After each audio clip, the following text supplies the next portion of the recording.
about working with senators and congressmen, and what if you live in with a congressman who's supportive, and so on and so forth. So I'm just going to kind of answer some of them in sum. So first, if you live in a congressional or state district in which your member is supportive, what can you do?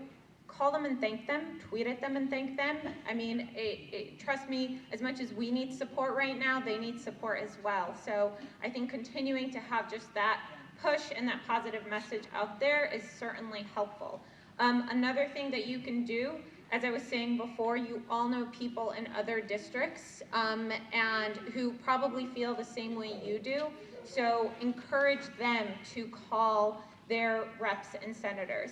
It's very easy to find the contact information of our reps and senators, either michigan.house.gov, michigan.senate.gov.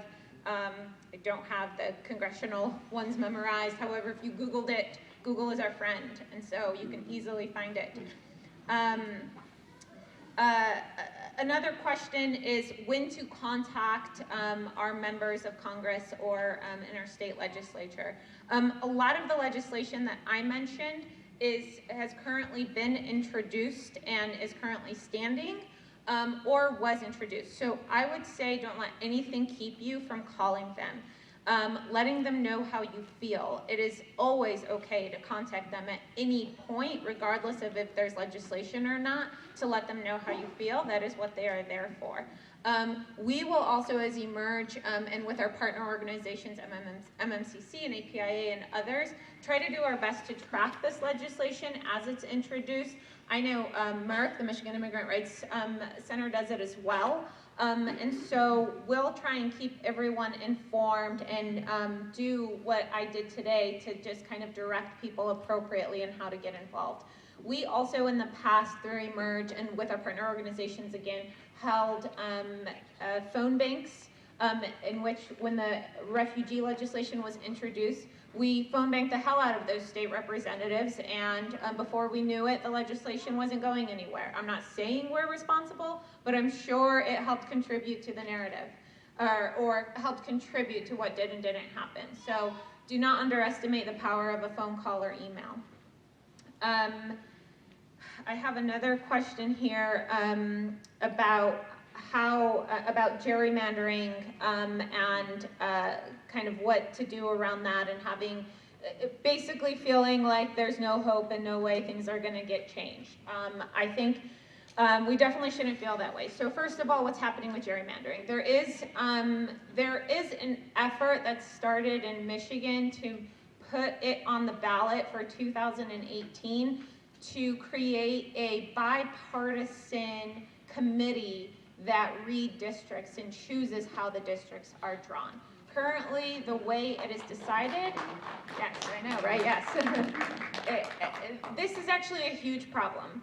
And probably, I mean, I know we're all here to talk about immigration, but is probably one of the things we need to be thinking about strategically, because it all goes up the chain. It all affects it, is the way our districts are drawn and who's representing us at the state level and at the congressional level. And a lot of our Congress people start out at the state, and that's why it's important to start by looking here. So if that makes the ballot, then there will hopefully be a bipartisan committee, assuming that it passes. If it doesn't, the way that it's chosen is by essentially whoever is the minority in the state Senate, which for the last few times has been Republican led, and therefore that is why the districts look like they do right now. And so that is why it's also important, so if this doesn't go through, to think about what we can do now. That's part of this question in districts. There's a number of swing districts, both state house and state senate districts, that could go either way, and oftentimes don't, because somebody doesn't run or people don't get out and vote. And so that absolutely needs to change. And I will guarantee you there is at least a handful of people in this room who are more than qualified, probably more qualified than our existing members of the state and of Congress, to run for office. Do it. I absolutely encourage you to do it.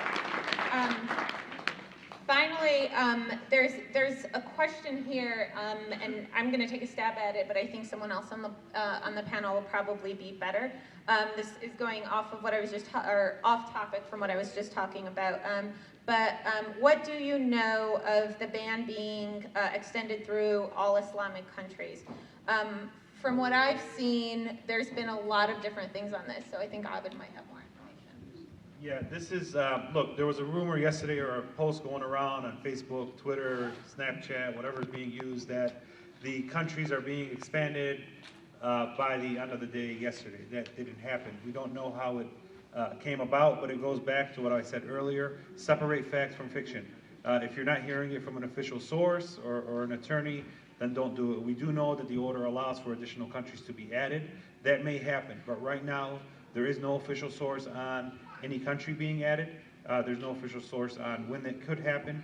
All we know is that it could happen, but it hasn't, and there's nothing to indicate that it will. Well, the State Department this evening said that there was no immediate plan to expand to what was being initially estimated at 26 countries. But irrespective of whether it is expanded by law, I think that there's plenty of evidence that in fact there certainly is scrutiny of people of certain national origins. So I think we need to go ahead and parse that. You want to go ahead, sir?